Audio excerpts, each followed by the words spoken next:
ಪ್ರಿಯ ವೀಕ್ಷಕರೇ, ನಿಮ್ಮೆಲ್ಲರಿಗೂ ನಮಸ್ಕಾರ. ನಾನು ಕೆಜೆ ಹಳ್ಳಿ ಸುರೇಶ್.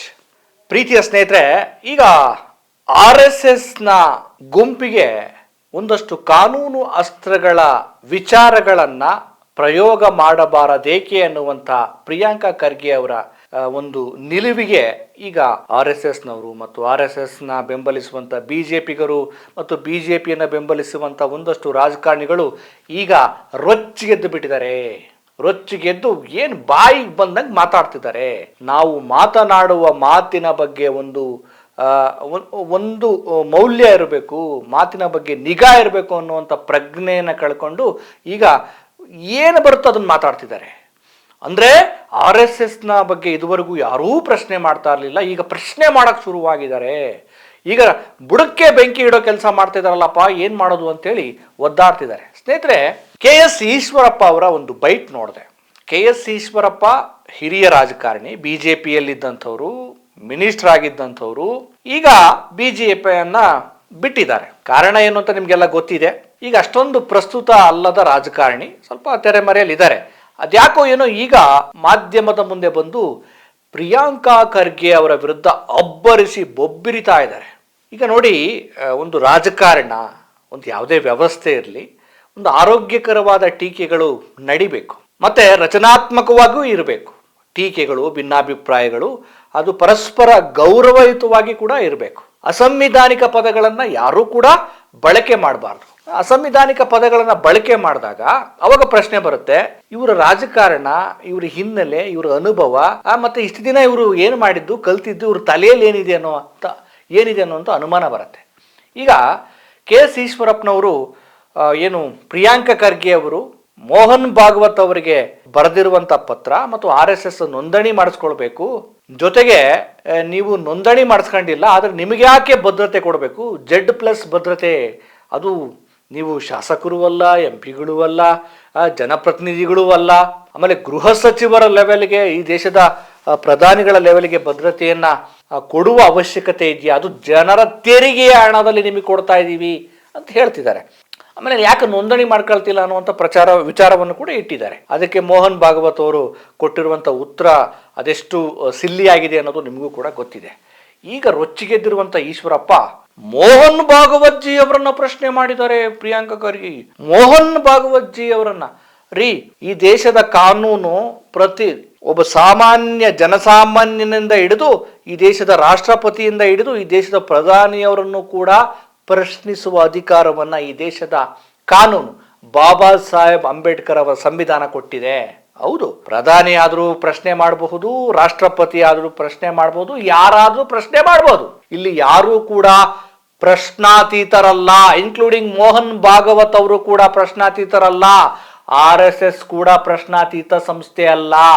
ಈ ಅರಿವು KS ಈಶ್ವರಪ್ಪ ಅವರಿಗೆ ಇರಬೇಕು. ಈಗ ಅವ್ರು ಹೇಳ್ತಿದ್ದಾರೆ ಮಾತನಾಡುವ ಬರದಲ್ಲಿ, ಈ ಚಿಲ್ರೆ ಅವರಿಗೆಲ್ಲ ಉತ್ತರ ಕೊಡೋ ಅಗತ್ಯ ಇಲ್ಲ, ಮೋಹನ್ ಭಾಗವತ್ ಜಿ ಅವರು ಅಂತ. ಪ್ರಿಯಾಂಕಾ ಖರ್ಗೆ, ಗೃಹ ಸಚಿವ ಪ್ರಿಯಾಂಕಾ ಖರ್ಗೆ ಅವ್ರನ್ನ ನೀವು ಚಿಲ್ರೆ ಅಂತ ಹೇಳಿ ಇದು ಮಾಡ್ತೀರಾ?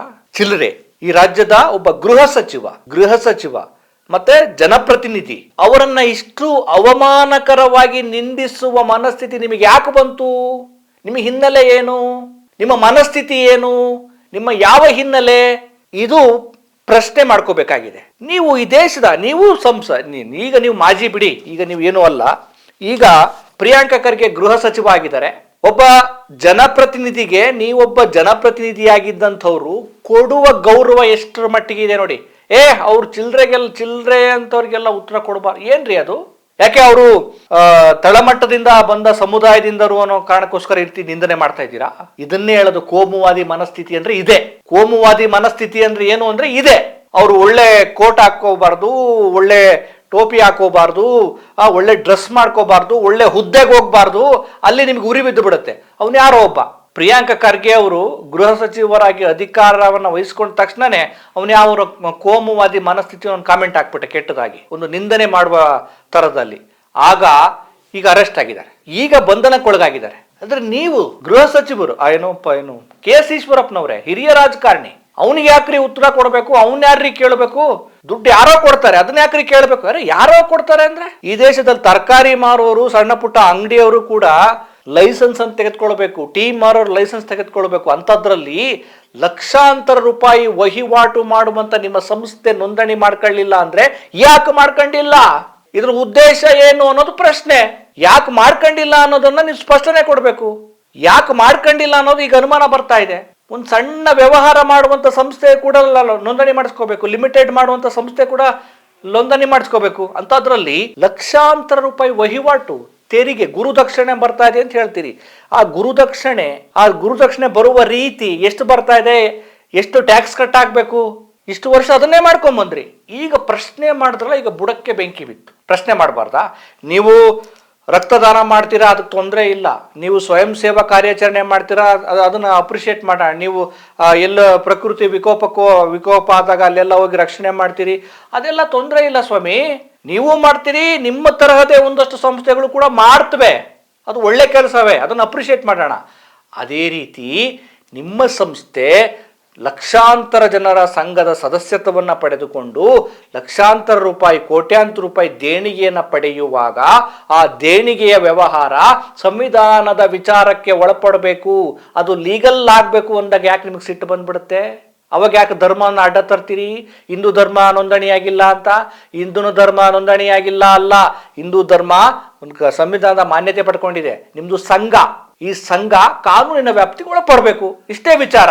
ಅದನ್ನ ಪ್ರಶ್ನೆ ಮಾಡಿದ್ದಕ್ಕೆ ಈಗ ನಿಮಗೆ ರೊಚ್ಚಿಗೆದ್ದು ಬಿಟ್ಟಿದೆ. ಅವನ್ಯಾರು ಕೇಳೋದಕ್ಕೆ? ಹಾಗೆ ಹೀಗೆ ಕೇಂದ್ರ ಸರ್ಕಾರ ತನ್ನ ವಿರೋಧಿ ರಾಜಕೀಯ ಪಾಳ್ಯದ ಮೇಲೆ, ಈ ಬಿಜೆಪಿ ನರೇಂದ್ರ ಮೋದಿ ನೇತೃತ್ವದ ಸರ್ಕಾರ ತನ್ನ ರಾಜಕೀಯ ವಿರೋಧಿಗಳ ಮೇಲೆ IT, ED, CBI ದಾಳಿ ಮಾಡುತ್ತೆ. ಮೋದಿ ಸರ್ಕಾರಕ್ಕೆ ತಾಕತ್ತಿದ್ರೆ, ಬಿಜೆಪಿ ಸರ್ಕಾರಕ್ಕೆ ತಾಕತ್ತಿದ್ರೆ ಯಾಕೆ RSS ಸಂಸ್ಥೆ ಮೇಲೆ IT, ED, CBI ದಾಳಿ ಮಾಡಬಾರದು? ತಪ್ಪೇನು? ಅಲ್ಲೇನಾದ್ರೂ ಆರ್ಥಿಕ ಅವ್ಯವಹಾರಗಳು ನಡೀತಿದಾವ ಇಲ್ವಾ? ಟ್ಯಾಕ್ಸ್ ದುಡ್ಡು ಬರ್ತಿರೋದು ಯಾವ ಮೂಲಕ ಬರ್ತಾ ಇದೆ, ಯಾವ ರೂಪದಲ್ಲಿ ಬರ್ತಾ ಇದೆ, ಬಂದಂತ ದುಡ್ಡು ಎಲ್ಲಿಗೆ ಹೋಗ್ತಾ ಇದೆ, ಇವರ ವ್ಯವಹಾರ ಯಾವ ರೀತಿ ಇದೆ ಅನ್ನೋದನ್ನ ಸಮಾಜಕ್ಕೆ ಬಹಿರಂಗ ಪಡಿಸ್ಲಿ ಈ ಸಂಸ್ಥೆಗಳು. ಬರೀ ಕಾಂಗ್ರೆಸ್ ನಾಯಕರನ್ನ ಟಾರ್ಗೆಟ್ ಮಾಡೋದು, ಬರೀ ಆಮ್ ಆದ್ಮಿ ಪಕ್ಷದ ನಾಯಕರನ್ನ ಟಾರ್ಗೆಟ್ ಮಾಡೋದು, IT, ED, CBI ಚೂ ಬಿಡ್ತಿರಲ್ಲಪ್ಪ. ಬಿಜೆಪಿಯ ನಾಯಕರೇ, ನರೇಂದ್ರ ಮೋದಿ ಅವರೇ, ನಿಮ್ಮ ಮಾತೃ ಸಂಸ್ಥೆ RSS ಮೇಲೂ ಕೂಡ ದಾಳಿ ಮಾಡಿ ತಪ್ಪೇನು? ತಪ್ಪಿಲ್ಲ ಅಂದ್ರೆ ಏನೂ ಇಲ್ಲ ಅಂತ ಸಾಬೀತುಪಡಿಸಿ. ಮಾಡಲ್ಲ ತಾನೆ?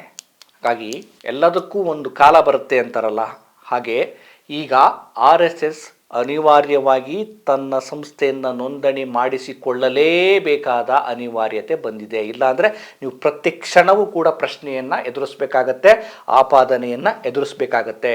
ವಿದೇಶದಲ್ಲಿ RSS ಸಂಸ್ಥೆ ಖಾತೆ ಇದೆ ಅಂತ ನಾನು ಕೇಳಲ್ಪಟ್ಟೆ, ಅಲ್ಲಿ ನೋಂದಣಿ ಆಗಿದೆ ಅಂತಲೂ ಕೂಡ ನಾನು ಕೇಳಲ್ಪಟ್ಟೆ. ವಿದೇಶದಲ್ಲಿ ಲೀಗಲ್ ಆಗಿ ಇರೋದಕ್ಕೆ ಸಾಧ್ಯ ಆದರೆ ಭಾರತದಲ್ಲಿ ಯಾಕೆ ಲೀಗಲ್ ಆಗಿ ಯಾಕೆ ಇರಬಾರ್ದು? ಯಾಕೆ ಆಗ್ತಾ ಇಲ್ಲ ಅಲ್ವಾ? ಸಂಸ್ಥೆಯನ್ನು ನೋಂದಣಿ ಮಾಡಿಸಿಕೊಳ್ಳುವುದರಿಂದ ನಿಮಗೆ ಆಗುವ ಸಮಸ್ಯೆ ಏನು? ಈಗ ನಿಮ್ಮ ಮೇಲೆ ಲಕ್ಷಾಂತರ, ಕೋಟ್ಯಾಂತರ ರೂಪಾಯಿ ಹಣದ ವಹಿವಾಟು ಬರ್ತಾ ಇದೆ, ಟ್ಯಾಕ್ಸ್ ಕಟ್ತಾ ಇಲ್ಲ, ಅದೇನೇನೋ ದೊಡ್ಡದು ಹಣದ ದಂಧೆ ನಡೀತಿದೆ ಅನ್ನೋಂಥ ಆರೋಪಗಳು ಬಂದಾಗ ಆರೋಪ ಮುಕ್ತರಾಗಬೇಕು ಅಂದ್ರೆ, ಹೌದಾ ನೋಂದಣಿ ತಾನೆ ಮಾಡಿಸ್ಕೊಳ್ತೀವಿ ಅನ್ನುವಂಥ ಧೈರ್ಯವನ್ನ ಯಾಕೆ ತೋರ್ತಾ ಇಲ್ಲ? ನೀವು ತೋರ್ದಿಲ್ಲ, ಆ ಧೈರ್ಯವನ್ನು ನೀವು ತೋರ್ಲಿಲ್ಲ ಅಂದರೆ ಜನನೂ ಬಿಡಲ್ಲ, ಸರ್ಕಾರಗಳು ಬಿಡಲ್ಲ.